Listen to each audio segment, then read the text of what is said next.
Амансыңдар ма, инста достарым, инста туысқандарым, қалдарың қалай?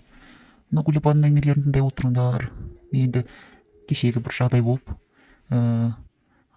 болып сол өзімнің өмірімдегі өткен нәрсені баяндап берейін деп отырмын. Біздер енді совет үкіметінің адамдары көпті көрген, біздің басымыздан не өтпеді десеңші, менің өзімнің де жолдасым дейтін жас кезінде өте қатты тентектіктің төресі болды ғой, шыны керек. Ұрды соқты, көп нәрсеге дейін шыдап тұрдық қой. Ата енеммен тұрдым.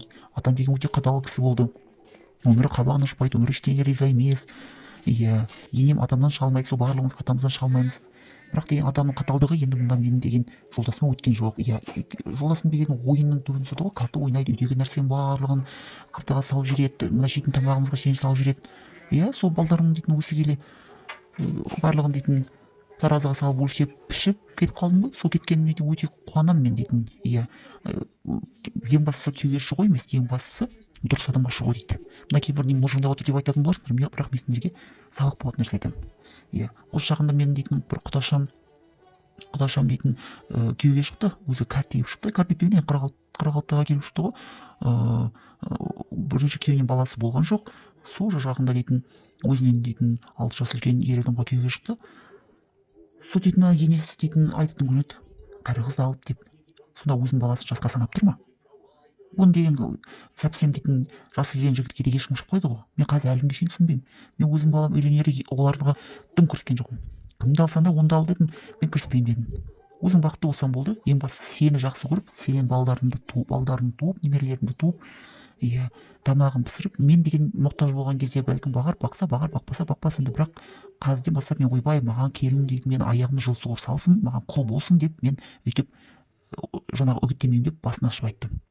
Бірақ оған не керек, келінім деген келген кезде дейтін мамалап тұрады, іші бауырыма кіріп тұрады, жақсы көреді, сыйлайды анасы ретінде.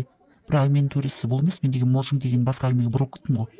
Мен жас кезімде, келін болып түскен кездерде, өзімнің класстасым күйеуге шықты.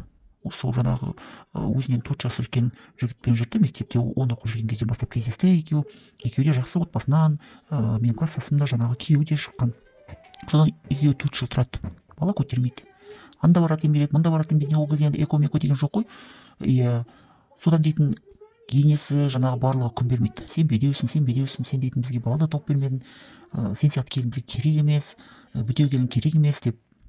Бірақ жаңағы мен кластасым өте қатты жақсы көрді, кеткісі келмей, содан дейтін барлығы күн бермей, жаңағы күйеуі дейтін көзіне шөп салып, оның әбігерленгенде әйтеуір дейтін ажырасып тынды.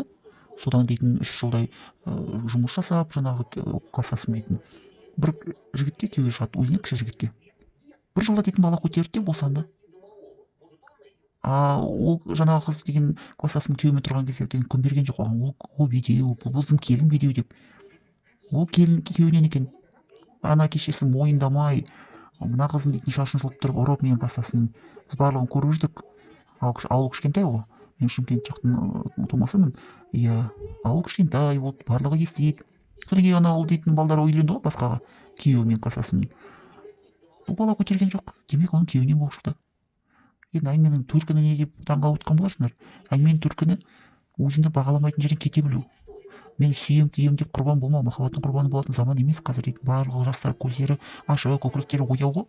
Біздің кезімізде надандау болдық қой, біздер дейтін ой деп жүре беретін едік, мүләйіппіз. Ондай заман емес